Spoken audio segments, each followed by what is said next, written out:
இவ்வளவையும் நம்ம அழிச்சு நம்ம ஒரு பரந்தூர் ஏர்போர்ட் இன்னொரு நாம வந்து ஏர்போர்ட் வேணான்னு சொல்லவே இல்லை.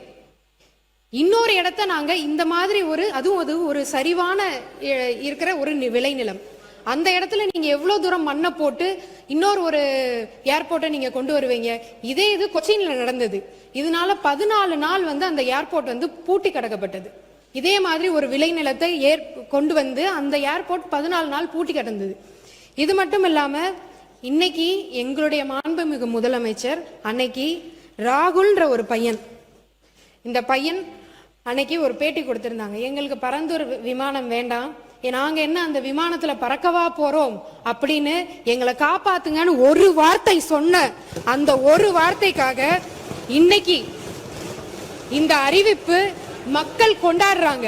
அங்க நடந்த ஒரு ரீசன்ட் லோக்கல் பாடி மீட்டிங்ல விஜய் ரோடு அப்படின்னு சொல்லி நாங்க வைக்க போறோம்னு அறிக்கையே அவங்க வந்து இன்னைக்கு விட்டுருக்காங்க. மக்கள் அத்தனை பேரும். இதனால விவசாயிகளோட வாழ்வாதாரம் பாதிக்கப்படும், 1500 நீர்நிலைகள் பாதிக்கப்படும், 1000 குடும்பங்கள் இடம்பெயரணும். இதையெல்லாம் கன்சிடர் பண்ணாம ஒரு ஏர்போர்ட்டை நம்ம எப்படி அங்க கொண்டு வர முடியும்? இதை தவிர இன்னொரு வந்து கேட்டிருந்தாரு. நான் ஒரே ஒரு கேள்வி கேட்கிறேன். சென்னை ஏர்போர்ட் மீனம்பாக்கம் ஏன் நீங்க 5 வருடம் கிடப்புல போட்டு வச்சிருந்தீங்க?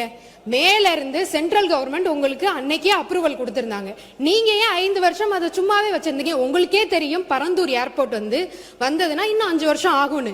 ஆனா அதை எக்ஸ்பேன்ஷன் அன்னைக்கே பண்ணியிருந்திருக்கலாம். அதுக்கான சென்ட்ரல் கவர்மெண்ட் அதுக்கான அப்ரூவலும் கொடுத்தாங்க. என்ன நோக்கத்துக்காக நீங்க இதை வந்து ஸ்டாப் பண்ணி வச்சிருந்தீங்க? உங்களோட மனசாட்சியை நீங்களே கேட்டுக்கோங்க. நீங்க பேசுங்க, தொடர்ந்து பேசி முடிங்க. நீங்க பேசுங்க, உட்காருங்க, அவங்க பேசி முடிக்கல. இது மட்டும் இல்லாம இன்னைக்கு வந்து சொல்றாங்க இதனால வந்து தொழிலே வந்து பாதிக்கப்படும் தமிழ்நாட்டுல. அப்ப 49% எலக்ட்ரானிக் எக்ஸ்போர்ட் வந்து இன்னைக்கு பரந்தூர் ஏர்போர்ட்டை நம்பிதான் இன்னைக்கு போய்கிட்டு இருக்கா. 41% எலக்ட்ரானிக்ஸ் எக்ஸ்போர்ட் இன்னைக்கு போர்ட் மூலமாவும் ஏர் கார்கோ மூலமாவும் சென்னை ஏர்போர்ட் மூலமா தான் அனுப்பிச்சிட்டு இருக்கோம். நாம வந்து இன்னைக்குமே எதையுமே நம்ம சொல்லவே இல்லை. எங்களுக்கு ஏர்போர்ட் வேணும், 2வது ஏர்போர்ட் வேணும். எக்ஸ்பேன்ஷனுமே உள்ள இருக்கிற காரிடோர்லே தான் வரப்போகுது.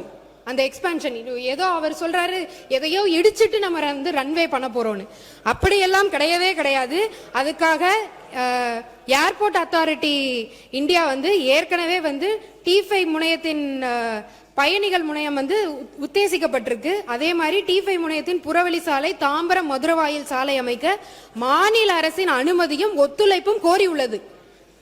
நெக்ஸ்ட் 10 வருஷத்துக்கு இது வந்து நம்மளுக்கு கண்டிப்பா ஒரு இது இருக்கும். அதே மாதிரி அடுத்து செகண்ட் ஏர்போர்ட் மக்கள் பாதிக்கப்படாம, விவசாய நிலங்கள் பாதிக்கப்படாம, அதே மாதிரி சிப்காட்டும் அதே மாதிரி இருக்கிற மக்கள் பாதிக்கப்படாம, விளைநிலங்கள் பாதிக்கப்படாம, அப்படி இருக்கிற நிலங்கள் மட்டும்தான் கையகப்படுத்தப்படும்.